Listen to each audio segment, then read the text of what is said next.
O que eu vi hoje sobre Sebastian Vettel da equipe Red Bull é uma coisa assim,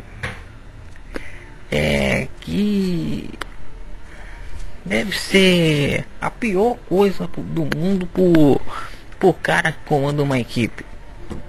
Os seus dois pilotos se envolverem em um acidente, uma coisa impensável. O que você gostaria é que os seus dois pilotos brilhassem e dominassem a corrida. Era exatamente o que estava acontecendo com a equipe Red Bull. Até que na 41ª volta, o Vettel fez uma coisa inaceitável, uma coisa que sem nenhuma justificativa. Não, tinha uma justificativa: ganhar do companheiro de equipe, mas de uma forma errada. Ele transformou 43 pontos em 15 pontos. Ele jogou fora 28 pontos. Os pontos que ele ia fazer da vitória e os pontos que o Weber perdeu por causa dessa manobra infeliz. O caso nem é manobra infeliz. O caso é que o Vettel, ao sair do carro, gesticulou com a cabeça, com a mão com o dedo na cabeça. Quer dizer, ensinando a dizer: o Weber é louco, o piloto Max Weber é louco. Se a gente analisar, não fui eu que joguei o carro e estraguei a corrida do meu companheiro de equipe. Não fui eu que, numa tentativa desastrosa, jogou pontos fora para minha equipe. Não sou eu que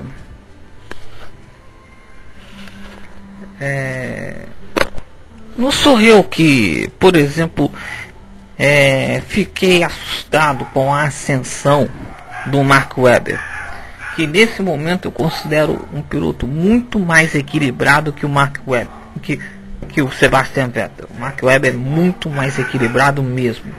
O Vettel é um piloto que às vezes comete esses erros tolos e que, como disse o Luciano Burti no Grande Prêmio da Espanha, para ser campeão não basta só ganhar corridas, tem que começar a fazer segundos e terceiros lugares.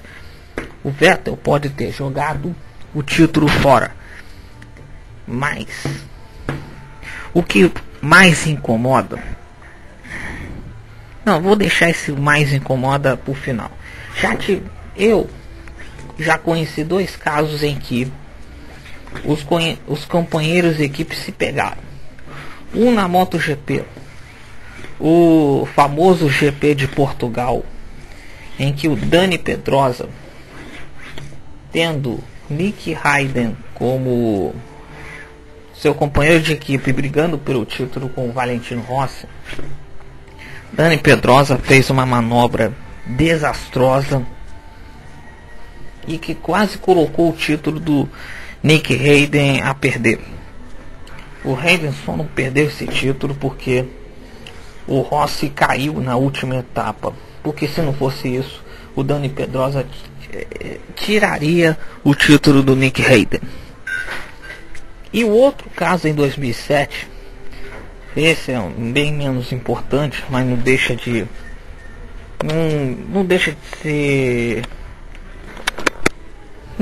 ser significativo, né, a gente citar aquela trezepada no GP da França, da GP2, entre o Timo Glock e Andrea Zuber. O Zuber é um piloto mediano que não fez muita coisa na GP2, era o segundo piloto da Sport, e o Timo Glock era o líder do campeonato da GP2. Ele seria o campeão de 2007. Isso não afetou o resultado dele. Isso não afetou o campeonato dele. Em termos de título. Porque esse resultado deu esperança para o Di Grassi lutar pelo título com o Timo Glock. Mesmo o Glock tendo um carro superior ao carro do Lucas Di Grassi. Então o Andreas Huber na largada, ele simplesmente puxou de um lado, o Glock puxou de outro, mas o Zuber, como é meio louco, parece que ele jogou o carro para cima do Glock. Os dois se chocaram, bateram e acabou a corrida dos dois naqueles primeiros 50 metros. Quem lembra desse caso sabe o que eu estou falando. Quem não lembra, vê isso no YouTube. Andreas Huber e Timo Glock se batendo, GP da França, GP2 2007. E o Glock tinha avisado antes da corrida, dessa corrida que aconteceu esse incidente, de que o Zuber não poderia fazer isso com o Timo Glock. Só para encerrar, o Vettel chamou, gesticulou que o Weber é louco. Se fosse o diretor da Red Bull, eu pediria ao Vettel, senta aqui, e eu sentava do outro lado. Eu ligaria a televisão e mostrava o lance da corrida, quantas vezes for necessário. O lance que decidiu a corrida de hoje, que deu a vitória de lambeja à McLaren, que a McLaren foi competente. E os dois pilotos da McLaren brigaram pela vitória, mas foram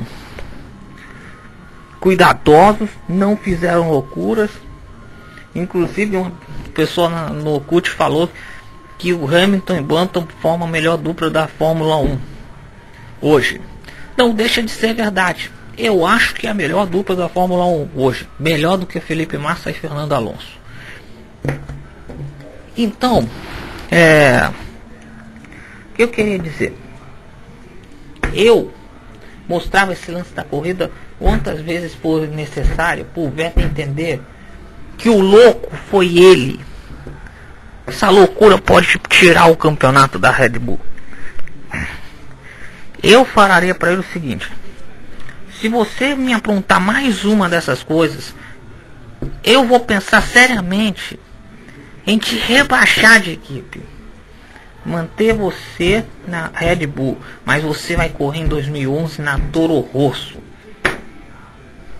porque isso não é coisa que se faça com o seu companheiro de equipe. Você jogou pontos que no final podem fazer falta pra gente.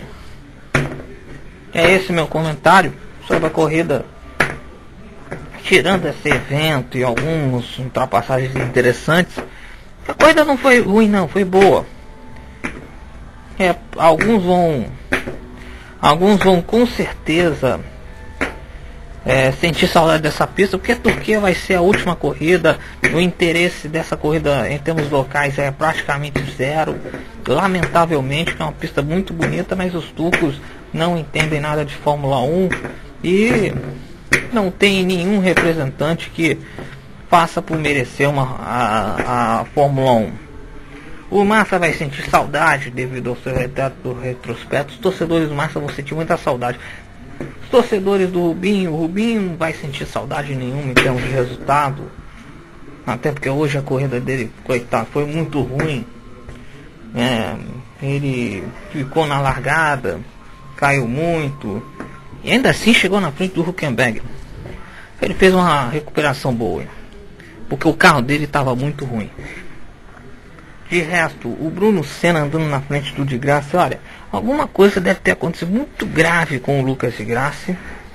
Aliás, elogios ao Bruno Senna. E elogios a Williams completou com os 2 carros. Foi a única equipe das novas equipes que completou com os 2 carros a corrida de hoje.